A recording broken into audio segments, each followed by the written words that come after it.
All right, so now let's build a chimney. I'm gonna build a chimney over here. I'm just gonna turn off the render gate for a second so that it's not bugging me.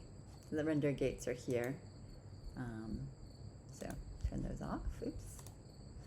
And I'm gonna make a box for my chimney. I'm gonna bring it up. If your box looks funny, if it has lots of divisions, you can just do this. I'll just go over to create polygon primitives, cube, and go into the settings and go to reset settings and create, and that should create just a simple regular cube. Just gonna put that cube over here. Just gonna put it against the wall.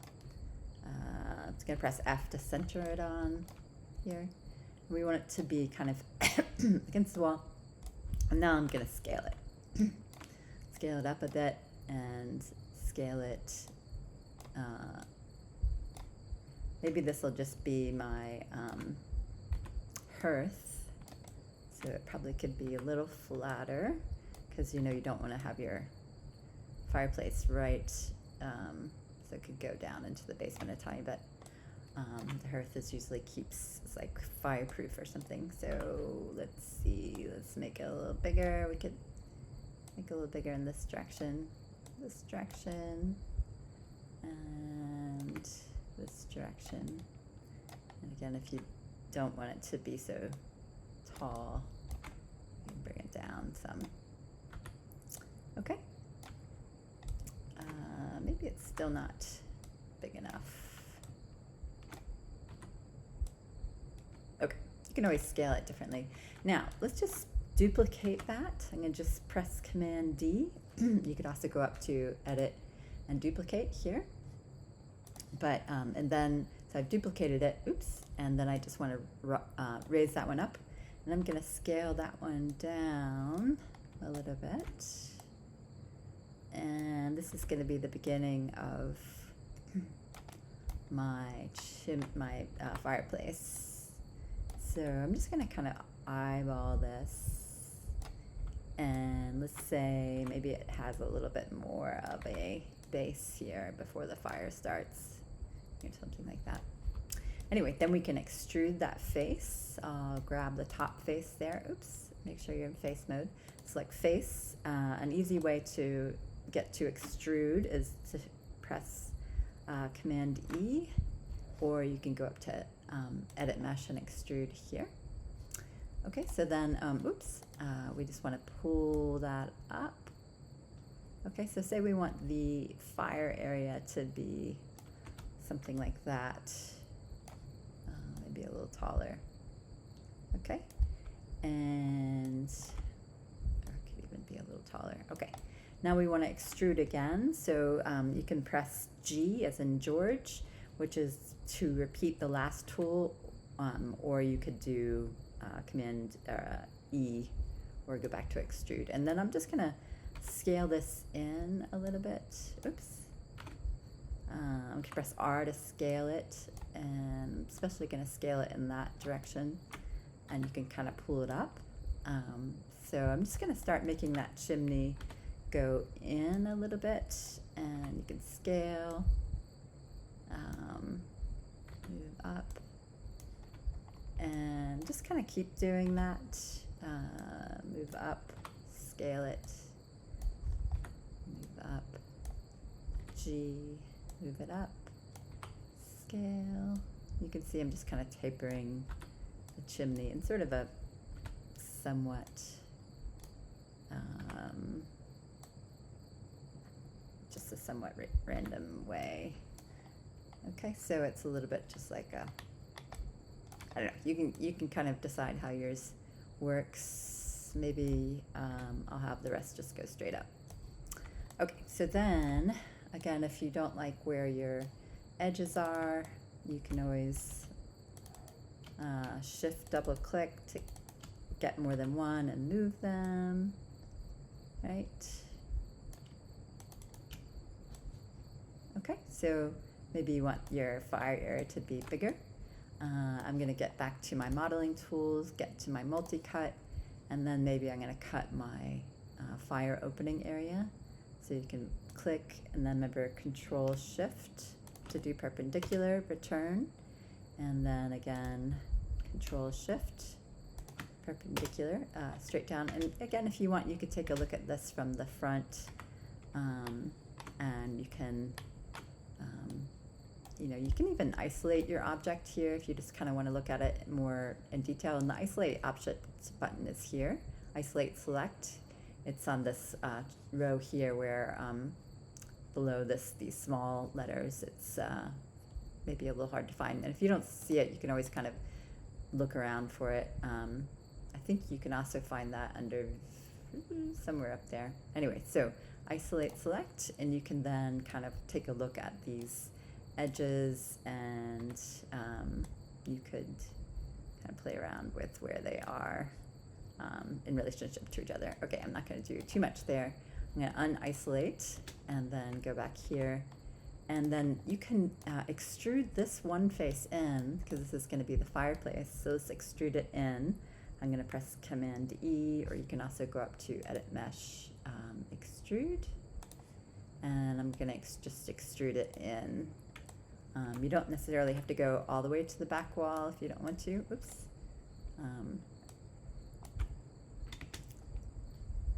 Let's see, but you are welcome to as well. All right.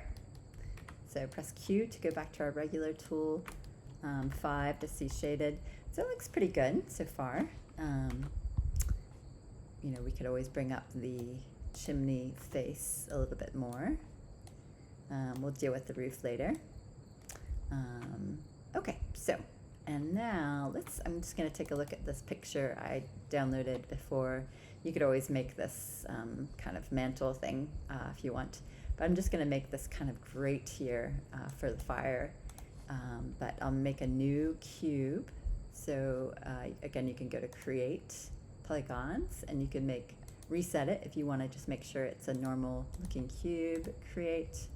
I'm just going to bring it over towards the fireplace, press F to focus, and then I'm going to isolate it, and first I'll kind of smash it down. Ooh, smash it down a little bit. I'm going to isolate it, and I'm going to kind of try to make it so that it's got these kind of grid-like things. So just bear with me for a minute. I'm going to make it kind of like this, and we're going to put a bend on it too. So I'm going to use the multi-cut tool. So I'm going to make sure I'm in object mode, and shift right mouse click, use the insert edge loop tool. You can also find that up here under the mesh tools, insert edge loop tool. Okay. I'm going to change something on it here, because remember how we did this before? We can do the multiple cuts. Let's maybe make 6, and let's cut it. We're going to make a grid on this thing. I'll show you why, because we're going to use a bend tool on this, but we need enough vertices for it to bend. But now let's just make this into a grate. So I'm going to, it's in object mode, I'm going to shift right mouse click and choose insert edge loop tool. You can also get that in the modeling area under insert edge loop tool. And right now it's set to do more than one cut, so I'm going to reset the tool. And I'm just going to make some cuts on the edges here. You don't have to, you could do them in a more measured way if you wish. And then that's good. And then let's take these edges here and double click them. And I'm just going to do the first one to show you. I'm going to use the bevel tool. So let's take a look at it. You could reset it if you wish. I'm just going to have it be 2 segments here. And there we go. Actually, I think it's 2, maybe we'll do 0.1. Okay, so let's see. So double click to get the rest of these lines, and shift hold as you double click. And then let's go back up to bevel, and let's make this, what was that, 0.1, I think. And apply, and those look good. Okay. So then, they're not exact, so you could always go in and double click these and kind of bring them together to be more like the others. All right, so now what we want to do is create more of a grate, create a grate here. So you could, you're going to get rid of all these faces. It's a little tedious, so you could use a different tool to try to grab these things quickly if you wish.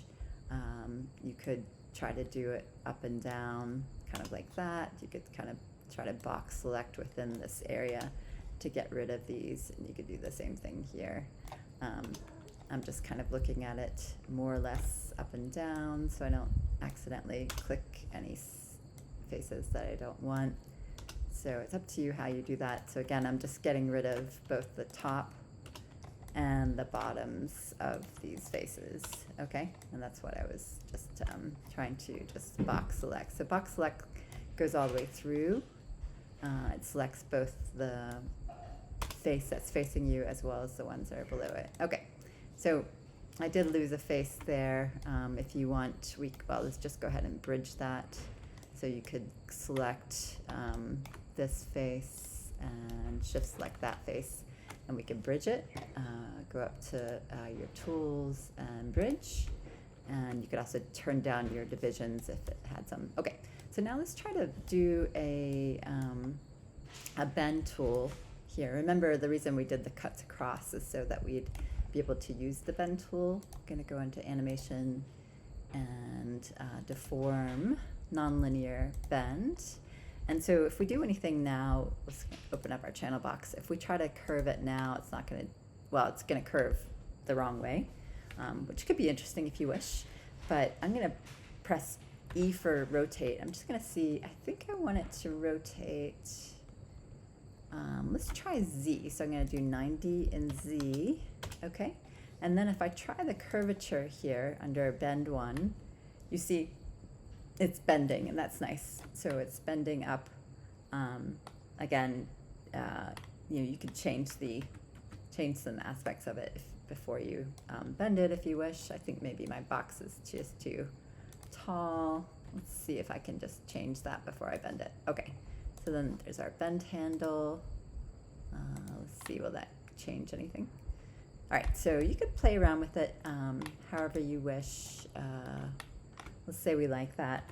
Remember, I'm gonna turn off my isolate select, and let's look in here. Where's our, there it is. So, oops, I'm upside down. Oh, I see I actually bent it upside down too. That's all right. So just remember, if we try to move the shape right now, it's still attached to that bend. So we need to do what? We need to delete its history. So again, if you don't see your delete history button there, you can go up to edit, delete by type history. You can also, of course, reset your settings if you're not seeing this. If you want to see the, go to preferences and reset settings. Okay, I don't need to, but there we go. So now we can then flip it up. Flip it in Z. I'm gonna do 180, and now it's sitting in the right way. You all can do if you want to add some feet for the fire grate, that's great. But I'm just gonna maybe make mine a little longer. Maybe it's a little too big this way. Okay, and then you can put, we'll put some logs into it in a little bit and some fire. But let's see, let's just turn on our lights. Let's go inside our room. Well, you know what, let's also swing this whole carpet and these chairs around. So I'm gonna select the carpet. I'm gonna select all of that because that's my kind of living room there. You can see that my chairs are kind of doing something sort of funny, so I might have to just isolate those. Remember, they're in a group, so if you just select one thing in a group and use your up arrow, you get the whole group. So, okay, I might have to just redo those later, but let's just see what that looks like. We could kind of get ourselves in here. It's a little tight. You could always use a wider angle lens if you wish. Remember to save your scene every now and then.